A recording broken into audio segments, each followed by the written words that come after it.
This is Comic Book Day number 4.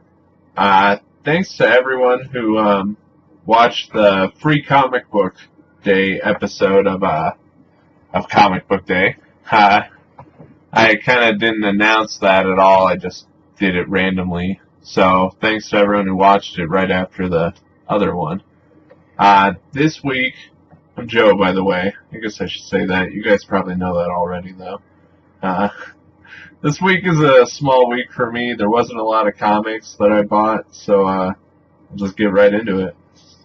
I picked up All-Star Batman number 10. This is a new storyline, so that's always cool. And I talked about it before, but this is the only Batman comic that I'm really reading very regularly. I've been reading the Button storyline that crosses over with the Flash and Batman, the normal comic, but I really like Scott Snyder a lot as a writer.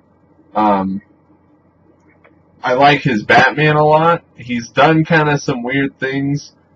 I don't know if Scott Snyder was really behind the Joker getting his face cut off, because that was done in a Detective Comics, and I know he was writing Batman at the time. But he really went with that a lot too, and I think some of that stuff that he did to change characters is kind of weird. I don't know, I don't like Mr. Freeze that much, how Scott Snyder did him, or at least this one kind of story that I read. I did like the story that Mr. Freeze was just in the previous All-Star Batman story arc, and I liked that part a lot. So, also, this is another Scott Snyder. This one I'm super excited about. It's After Death, AD, After Death. Like I said, I like Scott Snyder a lot. And I think I've talked about it before, I like Jeff Lemire a lot. Yeah, because I talked about Royal City. This is the final issue of this little mini-series they've been doing. It's about a world where they've cured death. No one dies, everyone lives for a crazy long time.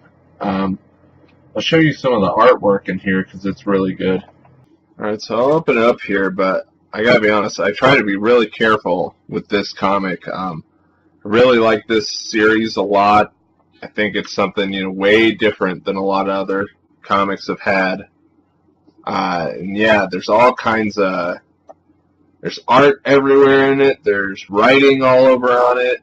See, they do different kind of story page setups. And yeah, the pictures kind of set up all over, a page that mostly has words. This is a really great series. I would say definitely read this. This is put out by Image Comics. And yeah, this is one of their best miniseries that I've ever read. And that's all I bought this week. I told you guys it was a small week. I missed, I think, one issue of Rough Riders. I couldn't find it at the store. And I gave up reading X-Men Blue this week. I don't know. I think I said I've been trying to get into an X-Men comic. I haven't read them for a long time because they're always too kind of confusing, and there's just too much stuff that I feel like I always miss out on, and that's kind of how X-Men Blue was for me. Still, I don't know. There's a lot of weird changes. Beast has magic powers. I don't know. I don't think it's part of his mutant powers. I think he just knows how to do magic. And Angel kind of has some different powers. So I don't know. I might just go through and try to read All New X-Men. That was the one when, the young team from the 60s first came forward, and I read like the first 5 or so issues of that, I think, and then I ended up stopping. So I might try to just go back and see if I can read that and get into it and then get caught up. So since I don't have any more comics, I figured I would show you guys something that I picked up. I don't know, I think I got it a year or two ago now. I got it for free from the comic book store out in Fort Collins from Haley's. I go there all the time, so sometimes I get some really cool stuff when there's there for free. So this is a print. It was done by an artist somewhere, I think, in Fort Collins. He gave the guy at the comic book store a bunch of them to give out to different customers.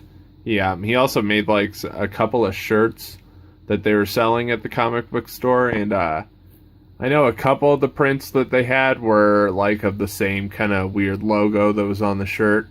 But the comic book guy, he went through and found this one. I think just because I like, superheroes a lot. I do like Iron Man, but I haven't been reading a lot of Iron Man comics. I think that his whole "you know who I am" kind of joke there is based off the movie, maybe, because the big thing in the movie is when he comes out and says "I am Iron Man," plus the song. So yeah, this was really sweet to get though. I might as well try to show the artist there. Sam A. Salas. Wait. There's two names there, so I don't even really know. I don't know who to credit, so. Alright, well, that's it for this week. Thanks for watching, and as always, go and, well, I guess if you've already subscribed, you can't subscribe again. But hit the like button and let your friends know about us. Share all our videos whenever we post them, and check out all the new stuff coming out.